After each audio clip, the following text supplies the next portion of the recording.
El centro de lo que yo quisiera decir es que así como evoluciona la ciencia, la tecnología, así también evolucionamos los seres humanos. Así también evoluciona la conciencia humana. Y que en este momento el ser humano está dando un paso hacia una conciencia indispensable en el manejo de los nuevos tiempos, en el tremendo poder que nos da la información y la tecnología, en todo lo que hemos visto desplegado. Si no tenemos un ser humano que pueda vivir desde una visión global, que pueda vivir no desde el miedo, el egocentrismo, la codicia, sino que pueda vivir desde una mirada global y altruista, todo esto se puede volver contra nosotros.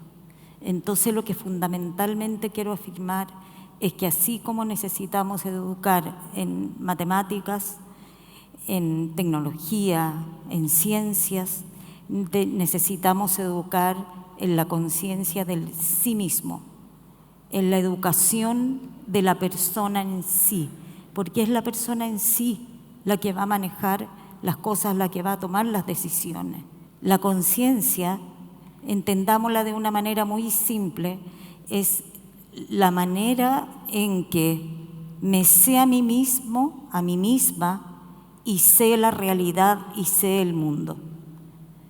Y eso, a través de la historia humana, ha ido evolucionando. Entonces, vamos a distinguir etapas en la evolución de la conciencia, etapas en que cada una de ellas el ser humano crea la realidad de una manera diferente, ve la realidad de una manera diferente. En los primeros millones de años el ser humano vive fundamentalmente en una conciencia orgánica, biológica, que tiene que ver con la sobrevivencia. Es lo que se ha llamado la conciencia arcaica. Y que luego, junto con aparecer el lóbulo frontal, el desarrollo del cerebro, el ser humano desarrolla una conciencia más simbólica, una etapa a la cual le llamamos la conciencia mágica. La conciencia mágica, así en brevísimo, en toda aquella etapa de las primeras culturas agrícolas y de los cazadores-recolectores, tiene que ver fundamentalmente con que el ser humano vive entramado en la naturaleza. Es un animal más, ¿eh? Y la conciencia mágica involucra que siente la realidad como viva. Todo está vivo, todo tiene un espíritu, interactúa, todo está interconectado. Es la realidad de los espíritus vivientes, el espíritu del agua, el espíritu de los árboles, etc. Desde ahí, con la agricultura, con la complejificación de las sociedades, con el sedentarismo, con el crecimiento poblacional, la humanidad va a transitar hacia el predominio de lo que podríamos llamar una conciencia dogmática, normativa, mítica, en que el ser humano vive fundamentalmente desde las normas, desde las leyes, desde los mandamientos, desde las reglas, desde dioses o Dios que desde lo alto entregan las reglas del ser humano. En general, en la conciencia dogmática se tiende a vivir en el mundo de lo correcto o de lo incorrecto, del bien y del mal, de nosotros los que cumplimos con la manera correcta de ser y los otros que no lo hacen. Estos niveles de conciencia están en todos nosotros hoy día y están activos en la humanidad como conjunto. De la conciencia dogmática surge y comienza a predominar desde el Renacimiento en adelante, pero en los últimos siglos, en lo particular, la conciencia racional. Es aquella que pone en duda los dogmas, las creencias, las ortodoxias, en que el ser humano fundamentalmente ve el mundo como una realidad objetiva fuera de él. Y la idea es que todos vemos el mundo de la misma manera. El mundo ya no es mágico, el mundo ya no está hecho de reglas y normas, el mundo es un mundo constituido de objetos que el ser humano estudia y fragmenta para estudiar. De ahí nacen las ciencias. El ser humano se ve constituido a sí mismo de partes, las partes del cuerpo, los aspectos de sí mismo. Es la conciencia racional aquello en lo que se han fundado lo que llamamos la sociedad moderna. Y luego el último brote de la conciencia racional es la conciencia racional pluralista relativista, que tiene como eje fundamental el hecho de que se comienza a poner en duda de que haya una realidad allá afuera igual para todos nosotros. Surge el concepto de que el observador crea la realidad, surge el concepto de que cada uno vive en su propio mundo, de acuerdo a su historia y su contexto, y surge el concepto de que cada uno tiene derecho a vivir de acuerdo a su manera de ver y sentir y pensar, y que todo está bien, Desaparece la escala de valores, porque aquí simplemente todo es válido y todo entra, lo cual ha permitido integrar muchas cosas que en las sociedades modernas eran despreciadas, ¿no? La manera de ver el mundo de la conciencia pluralista es que la realidad se ve como algo múltiple, plural, de muchos colores, en todas las áreas, diversa, y única para cada uno, única para cada cultura, única para cada contexto. Una parte importante de la humanidad vive desde la conciencia dogmática todavía, todas las ortodoxias. Las religiones o las ideologías ortodoxas viven fundamentalmente mirando desde la mirada dogmática. Y otra parte muy importante vive desde la razón y no ha hecho el paso hacia la cosa múltiple pluralista. Pero en general las sociedades posmodernas viven desde la mirada pluralista múltiple, ¿no? Y esto es al mismo tiempo que la revolución de las comunicaciones y de la información. Entonces, en este contexto es que surge la necesidad de que el ser humano desarrolle nuevas habilidades. Ya no sirve solo controlar, planificar, agendar, prever los escenarios futuros, porque el mundo es tan complejo, como hemos visto aquí en varias exposiciones, una y otra vez, en pocos minutos, la información mundial se expande enormemente. Entonces el mundo es tan complejo que es muy difícil prever escenarios.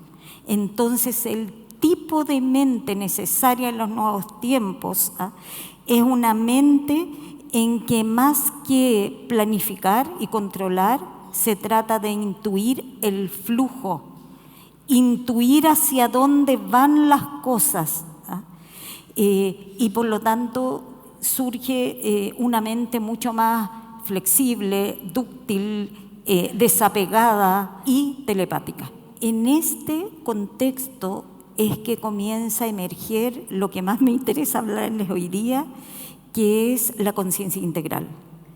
La conciencia integral podríamos compararla con una persona que sube a lo alto de un edificio y que, pongamos, la humanidad ha ido poblando cada uno de los pisos de este edificio. Y cuando se puebla uno, se apaga la luz del anterior, y el otro, y se apaga la luz del anterior. La conciencia integral es como si subiéramos a la terraza del edificio y se encendieran todas, es decir, todo se integrara y el ser humano pudiera tener una visión panorámica, sin techo, en que comienza a intuir lo trascendente, comienza a intuir que hay algo más que este mundo material y que este cuerpo material en que vive, y al mismo tiempo puede ver la totalidad de la existencia y se puede ver a sí mismo en una red mucho mayor de existencia.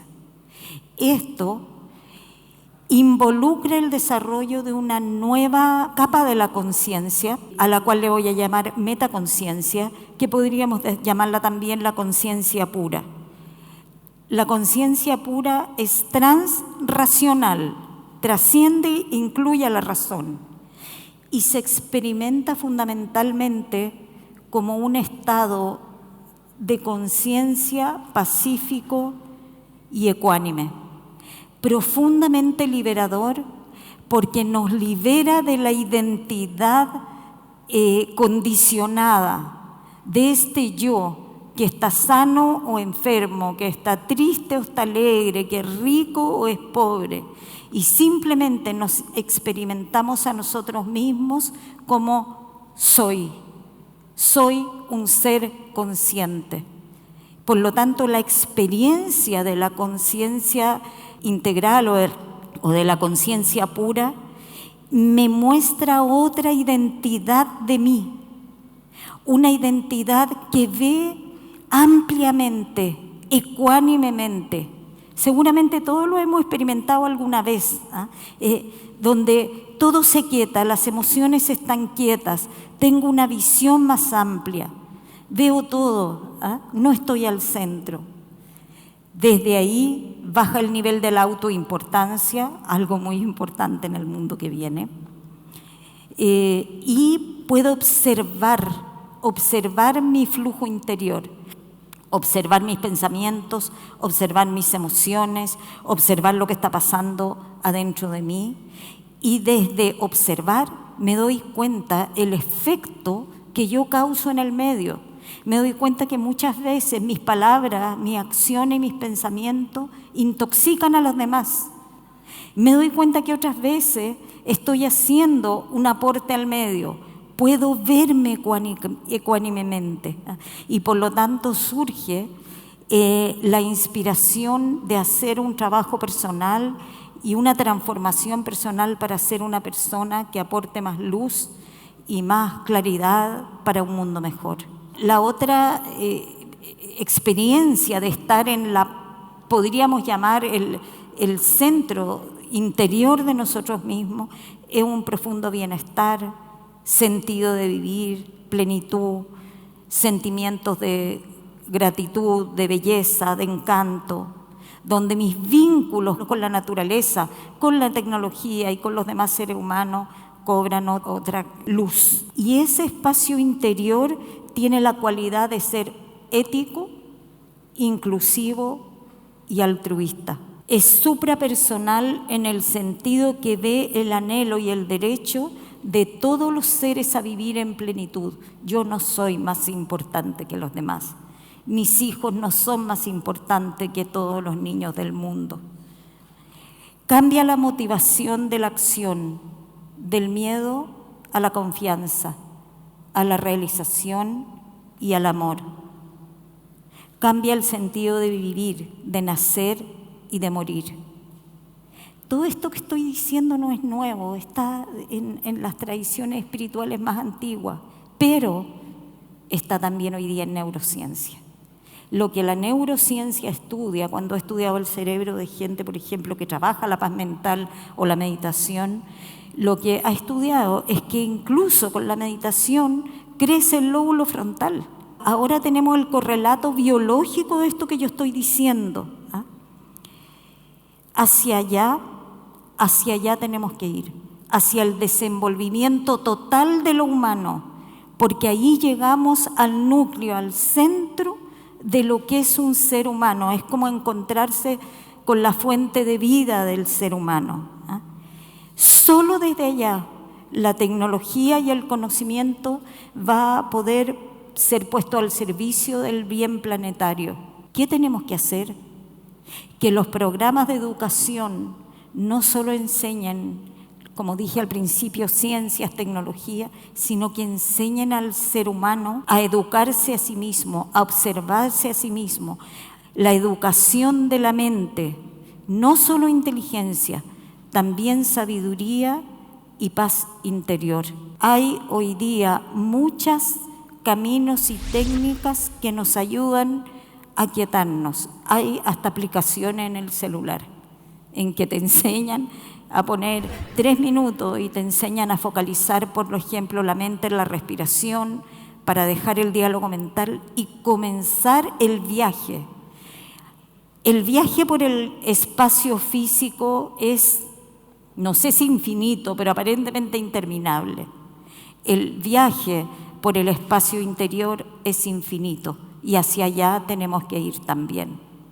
Muchas gracias.